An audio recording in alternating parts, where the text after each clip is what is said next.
are the most expressive part of human beings. It's the one thing that we're taught from a very young age, that, you know, you're not supposed to stare and you're not supposed to look, but that's the part we're most intrigued with.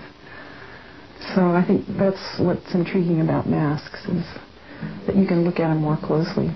It sort of shocks people to see masks of all these different people. I know, see an Indian and a black and a white, and I think we are intrigued with the differences, but we're afraid of them.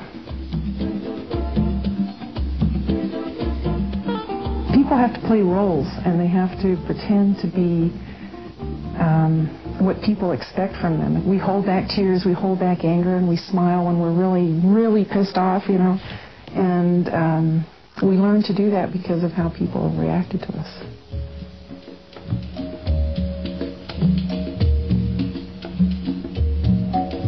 They bombard us with television, newspaper, magazine ads all the time of what the ideal person is supposed to be. And so people that aren't like that, you know, those of us that aren't perfect, grow up most of our lives feeling very inadequate. I think it creates all the insecurities. I think most people really dislike themselves because they don't match up to what the ideal is.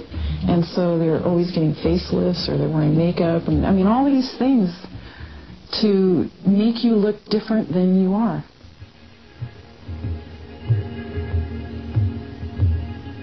It's part of our whole cultural thing to put out an acceptable image of who you are, and everybody's so afraid of being rejected or criticized or made fun of.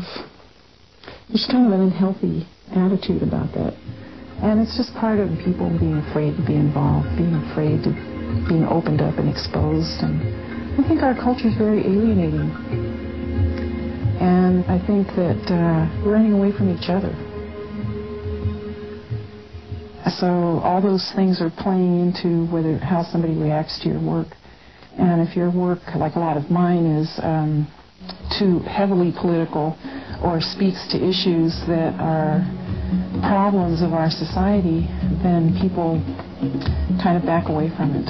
And if you're doing things that say something, chances are you're going to have a pretty hard time surviving, because people don't want to buy that stuff.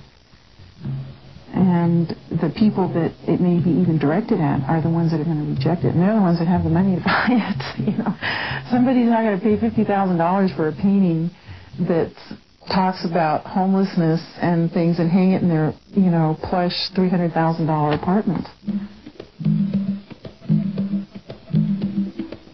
In terms of any culture, people feel more comfortable with things that are familiar and pleasant. To talk about real problems that we have are things that most people don't want to face. And usually when people do want to face them is when they've been personally involved. And people are losing their sense of self and families and communities. And because all those things are lost, our self-identity is lost.